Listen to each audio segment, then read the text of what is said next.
All right, so as I was saying, now that we're getting our online business squared away here, we've learned how to factor and we've learned how to use the zero product property to solve quadratic equations, right? So what we're going to do in today's lesson is we're going to look at just a sampling of some applications, some word problems, all right?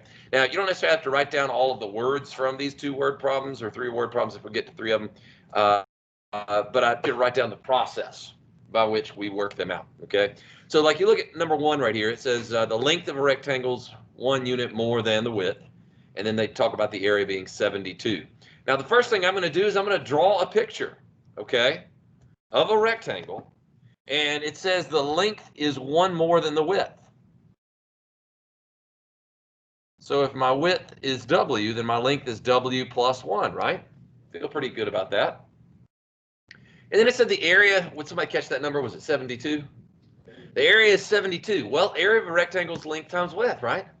And so I would say W times W plus 1 equals 72. Seems easy enough, right?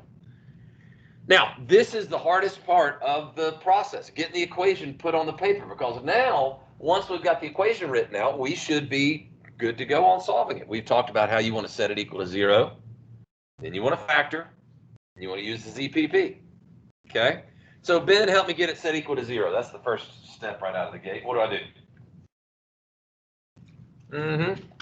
We're going to subtract 72 from both sides. Now, at the same time, if you don't mind, I'm going to distribute the W. So I got W squared plus W minus 72 equals 0. Okay. And then the second step, now that we've set it equal to 0, we want to factor. Alex, can you go ahead and find me 2 factors of negative 72 that add up to W or add up to 1?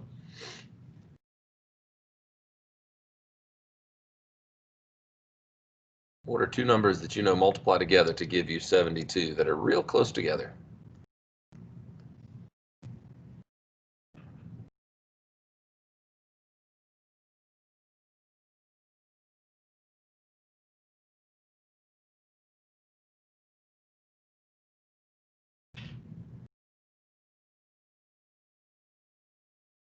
Love a good awkward silence. 9 and 8. That a boy, 9 and 8. Now, which one needs to be positive? Which one needs to be negative? Correct. Very good, Alex. Minus 8. There we go. And of course, we can check our work Mossy by doing what? Foiling it back out. Good. We do the outer, we get negative W, negative 8W. Do the inner, we get positive 9W. Of course, that adds up to 1W. So my 2 answers, Jack McBee, are what? W equals negative 9. W equals 8. All right. And Charlie, which one of those does not make sense? Which one of those is an extraneous solution? Yeah, we throw that one out. That's an extraneous solution. Although we got it mathematically, it doesn't make sense in the context of the problem. How could I have a rectangle that's negative 9 units wide? You know what I'm saying? So we would say this rectangle is 8 by 9. And some of you guys probably say, Coach Morgan, you goob. I already knew the answer right when I read the problem, right? You could have solved this one very easily just by using your eyes and using your head and thinking about inspection, right? When you think about the area of a rectangle and length is 1 more than the width, you're literally asking what I asked Alex. Hey, what's a pair of numbers that multiply to give you 72 and that one of them is just 1 more than the other? Okay. Will we always be able to use inspection and just kind of eyeball it and see the answer? No. Therefore, we need to know the process, right? We all agree on that? It's like, this is an easy problem, but if I don't know the process, I won't be able to work out those harder problems. And that's my goal for you guys, is to learn the process. Any questions on number 1? Okay, I'm gonna let you guys try one on your own. By the way, it says, what is the width? What did we say our width was? 8. It's gonna go through, and for those of you that have not done this assignment, you just remember, okay, that when you work out the problem, it's going to show you the process, just like what we did a moment ago, okay? And there is a good way for you to learn if you make a mistake what you did wrong. All right, here's one for you guys to try. All right, I got it up on the screen. See if I can zoom in. Oh, yeah, now you can see it even in the back. All right, so you take you a couple minutes, and again, you probably could figure this one out. All right, just by using inspection, but I want you to show me the process on your paper. Show me the process.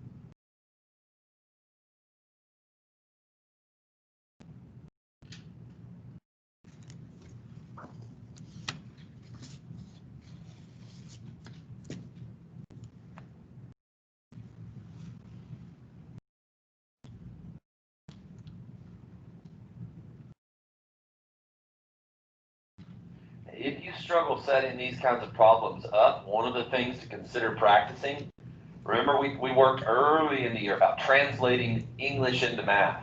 So if it's a problem of setting it up, you look at a word like times, and you need to remember that's multiply. 16 less than means I'm going to take 16 away from something. It's not 16 minus something, it's something minus 16. And then, of course, the square of that number means I'm squaring it. That's going to be where my quadratic part of the problem comes in.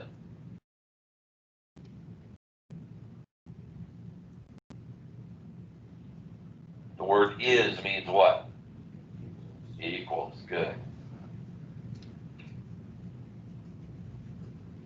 Once you write the equation, remember that's the hardest part. Getting the equation written is the hardest part. And then solving it out should just be pretty mechanical at this point.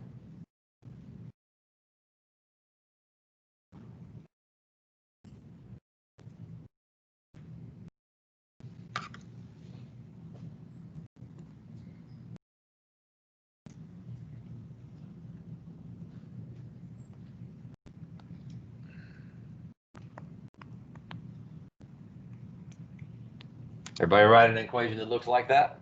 I literally just right above each of those parts of the problem just did a translation. Okay, I'm translating this word for word.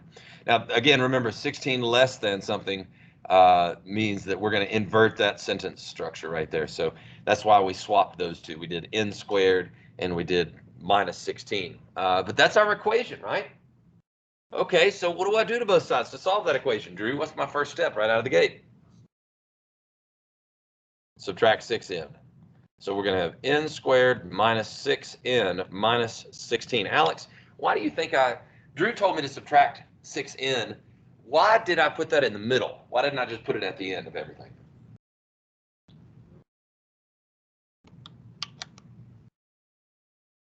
You got any ideas? Just one of those crazy things Coach Morgan just randomly did.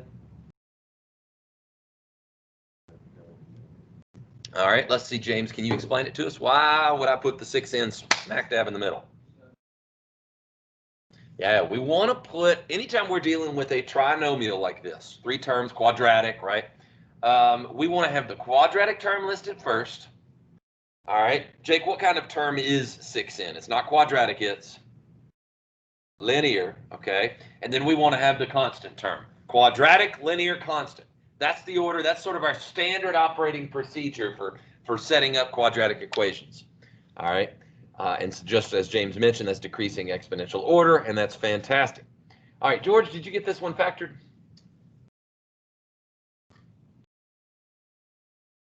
You got 2 factors of negative 16 that add up to negative 6. Negative 8, positive 2. And then when I use the ZPP, y'all comfy skipping that step? Am I assuming correctly that y'all are good there? Luke, what answer am I going to get from this first parentheses? Good. N equals 8. And then, of course, we're going to get n equals negative 2. Now, would there be an extraneous solution on this one? Let's see. Okay. It's not talking about a rectangle, so I know that it's just inherently not wrong for that negative to be there on that too. But let's just double check our work, okay? I'm going to clean this up a little bit, get some of this stuff out of here so we can see better. At least I'm going to try to. There we go. All right, so suppose that, well, I use 8 for the first thing. Okay, so 6 times a number. What's 6 times 8? 48. All right, so 48, we want to see, is 48 16 less than the square of 8? What's 8 squared? So what's 64 minus 16? 48. Oh, man, that's money in the bank. First answer is correct. Let's check the second answer. Okay, we are plugging and chugging to see if it works. So my second answer, 6 times a number. What's 6 times negative 2? Negative 12. All right. And what's negative 2 squared? And we want to know, is negative 12 16 less than 4? Last time I checked, it was.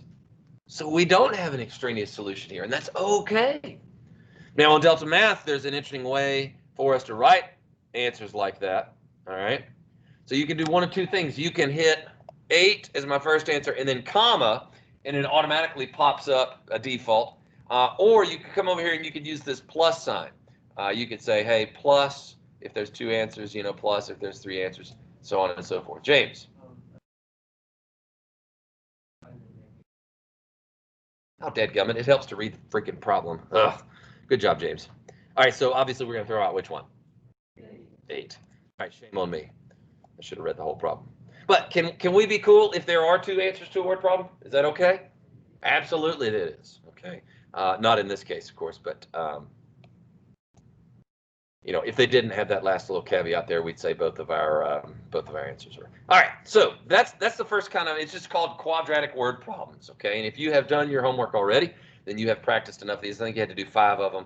So there you go. There's another type of problem that we're going to look at that we talked about in the screencasts that I asked y'all to watch from class on Tuesday with my 9th graders and Wednesday with my 9th graders.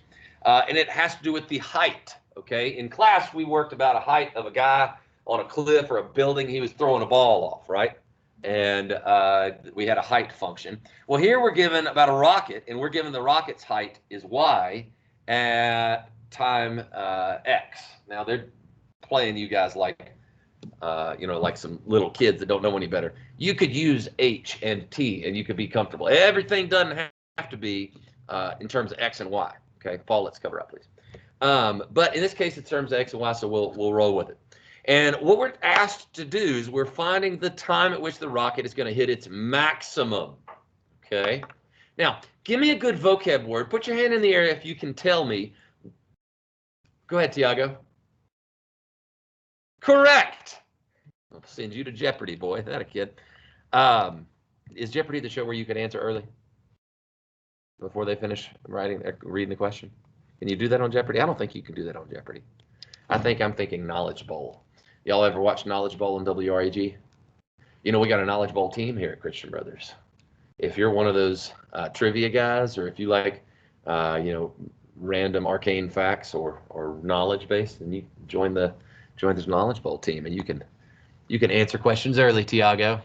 All right, but very good. You're absolutely right. So, like when we use the word vertex, what the heck are we even talking about? What shape is in that context? Call it out.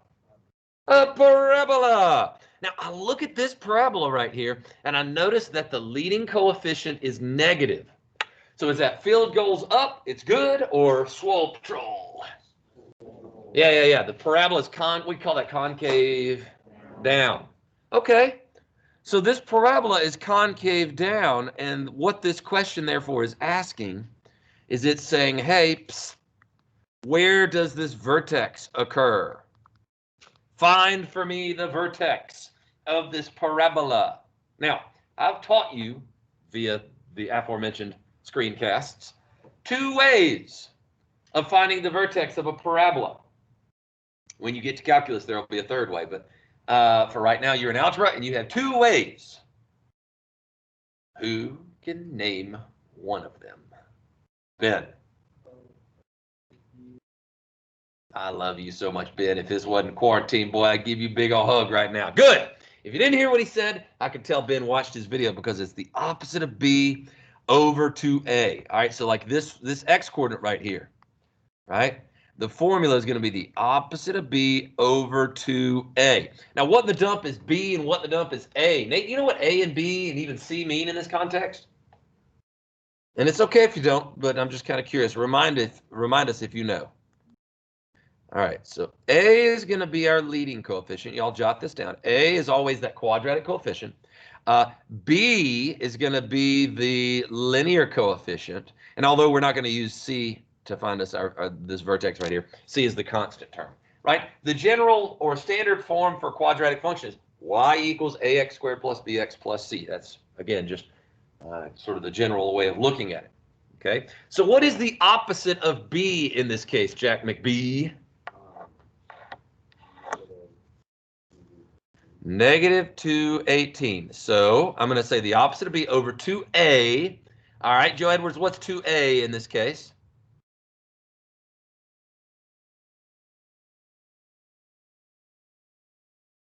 A is negative 16. So what's 2A?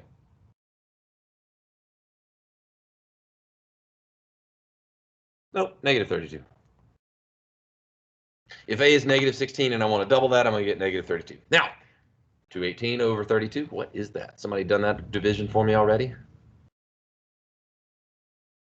What goes into both of those? We'll do it the slow way. 8 goes into both of those? Dadgum, you were not doing it the slow way. Was that Quentin? I'm not sure. Quentin, you dog, you. Actually, I don't think 8 goes into 218. 4 doesn't go into 218 either. Let's say 2. Let's do 2. 2 goes into both of them. 109 over 16. Okay. And 109 is not divisible by 2. 16 is only divisible by 2. You know, it's a power of 2. In other words, 2, 4, and 8. And so I think I'm happy with that. So 109 over 16. Now, it didn't ask for this. It just said, hey, at what time will the rocket be at its maximum height? So we've got it. Now, it's going to ask us to round to the nearest hundredth of a second because it thinks we're weak sauce and we can't handle improper fractions. Oh, delta math is so wrong. We thrive on improper fractions. My 9-year-old, I really made my wife mad the other day. My 9-year-old was getting some help from Mrs. Morgan because I was at work with baseball practice. He was getting some work on his homework, and he's a 4th grader, and so they're learning about mixed numbers and improper fractions and all that good stuff. And so Mrs. Morgan is teaching him about it, and I heard her. She's on the speakerphone while I'm driving home, and we're chit-chatting. And I heard her tell Teddy, mixed numbers are better. You need to learn how to convert this into a mixed number. And so, like, let's say he had 3 halves, okay? And so she was teaching him how to make it 1 1/2, right? Basic stuff. And so I said, hey, Teddy, how are you doing, buddy? And he's like, oh, I'm good. I said, I got to tell you something, son. When you get to high school, you're going to find out that improper fractions are way cooler than mixed numbers. And Mrs. Morgan was like, shut up, because he's supposed to learn the other way around. But whatever. We got 109 over 16 as our answer. That's fine. That's a great exact value. If you were going to round this to the nearest hundredth of a second, actually, I'd probably just whip it into a calculator. Has anybody already done that? I didn't see anybody get their calculators out. 109 divided by 16, 6.8125 is what it exactly is. So 6.8125. Now, if I was going to round that to the nearest 100th of a second, okay, Candiato, what would I round it to? 6.81. Okay. Now, I'm not finished with this problem yet. Because I want to know how high the rocket actually gets, right? 6.81, but we'll go ahead and enter it in there. And then, it's going to go through and it's going to show you, oh, rats, it actually showed you the height, 817.56. How could I go about finding that max height? What could I do? I'll go back to my notes here. What could I do to figure out, what goes right there, what my y value is when I know x is supposed to be 109 over 16. Jake? Plug it in. That's that old Glade commercial, right? Just plug it in. Let x be 109 over 16. Now that's a pain in the butt to plug in, and that's probably why they didn't want you to do it in this case. But you could do it, right? You could say, all right, that negative 16 times 109 over 16 squared plus 218 times 109 over 16 plus 75 would be that max height. Okay, and then whatever that number wound up being, what did they say, like 218 or something? 217, or round it to 218. You know, that's the max height of the rocket. And so if the question followed it up, it said, not only do I want to know at what time does this rocket hit its maximum height, but also what is that maximum height that's achieved, then we would be able to answer just by plugging that in. Okay, but kudos, Ben. You remember the one way of finding, that vertex. I want to know what the other way is. I'm curious. Does anybody know the other way of finding the vertex of a parabola? All right. Do you want to know? Or are you just like, okay, gosh dog it, coach, come on. Here's what we would do. I'm going to change colors just for a sec. We would find the x-intercepts. What are x-intercepts also known as? Who could tell me a synonym for x-intercepts? There's about 3 of them. Jack? Roots. Luke? Solutions? That was Drew's. Paul? Zeros. Good. All of these things that we're talking about, that if I find the x-intercepts of that function, then because it's a quadratic function, and therefore this is a parabola, what did we say that characteristic of all parabolas is? That they are symmetrical. And what is that dotted line that I just drew? The axis of symmetry. All right, the axis of symmetry is always going to have an equation of x equals the opposite of b over 2a, just like Ben quoted for us. Or in this case, x equals 109 over 16. Okay, how could I have gotten that? Well, if I found this first x-intercept and I found this second x-intercept, then I could split the difference between the two of them, and that's where I could find my value there. Okay, split the difference between the two of them. I'll leave it right there, though, because I want to move on to one last problem. One last problem. All right. Now, very similarly, in this case, it says determine whether it's got a max or a min and find that value. So we're doing the same problem again. Bless you. We're finding the, what's the V word? Finding the vertex. Okay. It's just in this case, they've got it factored for me already. So I will probably want to take that second approach, which is to split the difference between the two roots. Can you guys use your brain? Y'all are so smart. Use your brain, use your eyes, and go ahead and tell me what my two roots would be. 1 and -3. Those are my two roots. Mentally split the difference. And what's the axis of symmetry? It's at -1. Now we did like 0 math there. That's fabulous. So like you were able real quickly to determine the two roots of this equation and the fact that it had an axis of symmetry. Here's the graph of this. Okay, it's hitting the x-axis at 1 and at -3. And therefore, when we split the difference, there's our axis of symmetry at x equals -1. So I already know half of my vertex. I know that x equals -1. What do I do to find the y-coordinate? Do you remember what we said? Plug it in, plug it in. Where? Where do I plug in -1? For which letter? For x. It's just that simple. What we want to do is we want to find f of -1.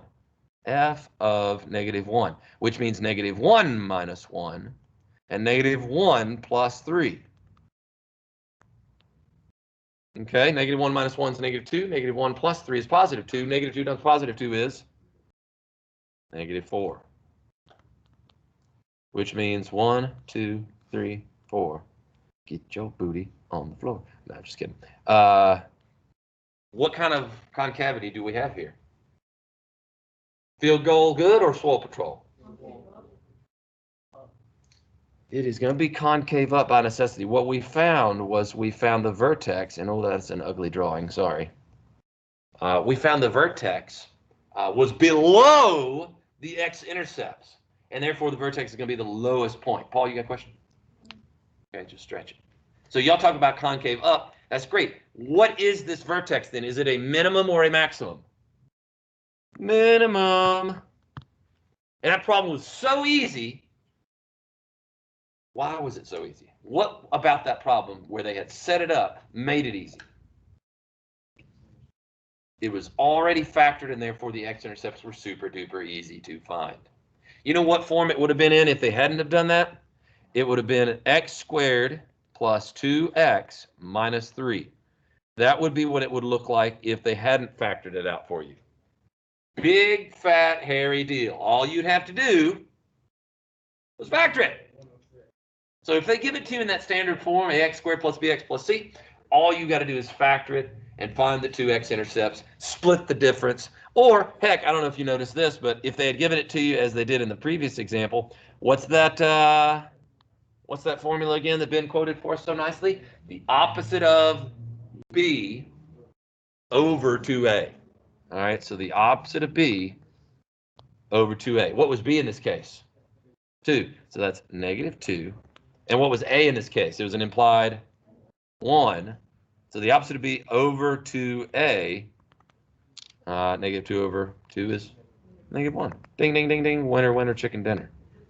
You can work with quadratics. I had a kid in this class last year. Super sweet kid. Got him again this year because he didn't do so hot last year. And self-admittedly, he was like, Coach, I didn't work as hard, or, you know, I was lazy or whatever. But he said, you know what, also, it just absolutely kicked my butt was all that stuff we did about quadratics. He's like, I didn't understand factoring, didn't understand ZPP, didn't understand parabolas. That's a big chunk that he had self-admittedly he struggled with, right? And so this year he's got it down. I mean, he's killing it this year as a ninth grader. And so he told his classmates, he's like, dude, last year when I was trying to learn this, you know, I didn't know a freaking parabola from a hole in the ground. But, you know, I realized that we talked about it so much that it had to have been important, and therefore I really needed to know it. And now that he knows it, he's going to do a lot better as a sophomore, junior, and senior. My point is this. We talk about things this year that are of the utmost importance regarding your next 4 years of math. Being able to factor and solve quadratic equations is oh so important. And we're not done with parabolas just because we're wrapping up this chapter today. We're not done with quadratic functions. There's a lot more to do. We're going to learn to solve quadratic equations that don't factor. Right? What the dump do you do when you don't have the ZPP to fall back on? Okay. But for right now, suffice it to say, you guys have had some chances to practice. Now, I'm going to do a little bit of some embarrassing. I hope y'all are ready. It's okay to be embarrassed every now and then, right? We all love you. This is the tree of trust. But here's what we're going to do. We're going to see who did their homework and who did not do their homework. How now, brown cow?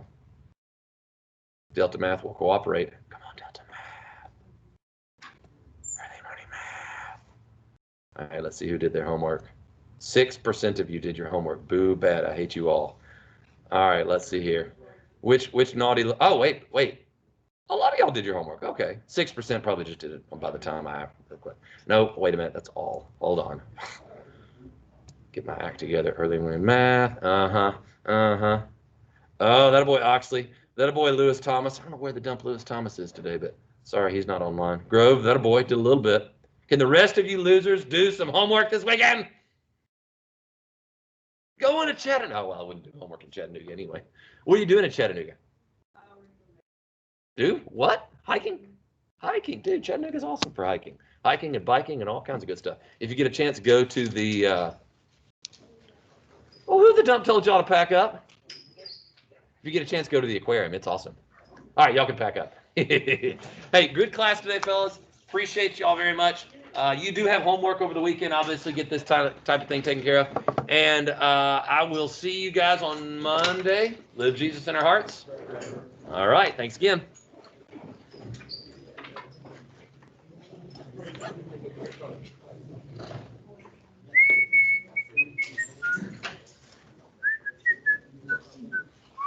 Yeah.